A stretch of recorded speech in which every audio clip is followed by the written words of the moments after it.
Good morning. Welcome to our video for NGI 2304. I'm Chad Wilson, and today you are submitting your scope section. The scope section is where you limit the topic of your report. So that's where you say you will only talk about A, B, and C, and you will not talk about X, Y, and Z.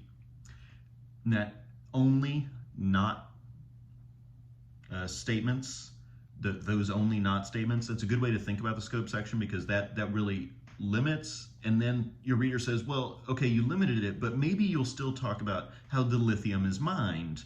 And you say, well, no, I'm not going to talk about it. So you try to anticipate your reader's expectations and then limit those expectations based on what you think they'll think. It's hard. You're not going to get it perfectly every time, but you want to attempt to address those things.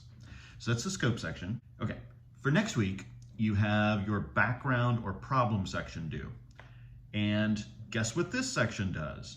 Well, it gives the background and it describes the problem. If you couldn't tell, I love technical writing because it says what it means. It's often named proposal. What's a proposal do? It proposes. What's a recommendation report? It recommends. So I like technical writing for that fact. You want to spend some time on the background or problem section. And you can have two separate sections, background and problem, or problem and background. Or you can make it one, or you can have one or the other. It kind of depends. Your background and problem section, I'm going to discuss them separately. The problem is very important. Without understanding the problem, we don't know why your report is necessary.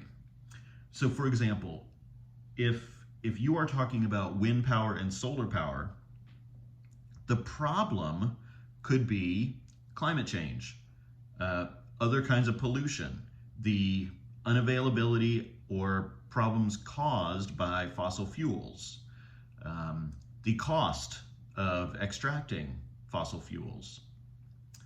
So any of those problems, wind power and solar power may help address those problems. So in order to understand why wind power and solar power need to be talked about, and you're going to recommend one of them, we need to understand why it's necessary in the first place. Do you have to go into every single problem? No. As I've said before, it's better to say more about less. So it's better to pick one and really expand it so that we understand how we're leading from the problem to your proposed solution, which is recommending one of these projects. Then you're going to give the background. If you're talking about wind and solar power, for example, once you describe that problem, then we're going to want to know, how does wind power work? Wait a minute, how do you harness the wind? Well, you're going to describe the wind turbines. You're going to show how it generates, how they can transmit, how they can store. They don't always do that, but they can. And you're going to explain how solar panels work.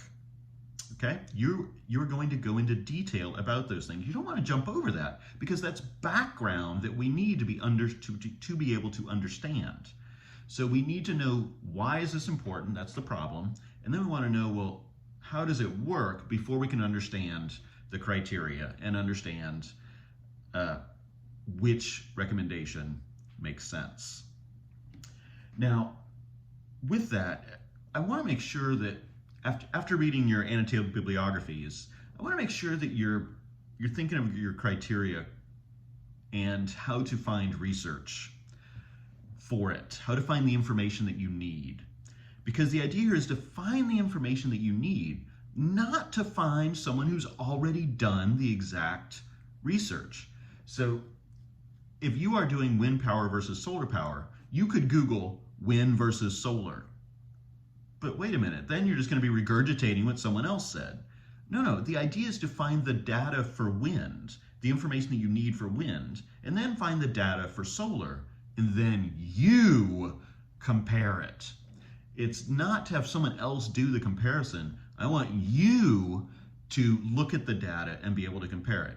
Now, are you an expert in wind power? Well, you're going to know more than anyone else because you've done the research. You have explained the problem, you've explained how they work, and now you're going to look at the criteria. So if your criteria is amount of energy produced, you are going to find the amount of energy that a single wind turbine produces. And you're going to find the amount of energy that a single solar panel produces, and then you're going to expand those so that they're similar, meaning you want to look at each one to make them apples to apples instead of oranges to oranges. So if it's by land use, you're going to find the amount of land that needs to be used and how much energy can be produced for those acres. If you had solar panels and you had the same amount acreage, how much energy could they produce? So you don't want to find land use, wind versus solar. That's not what you're going to search for. You don't want to have someone else do the analysis for you. You want to do it. Okay?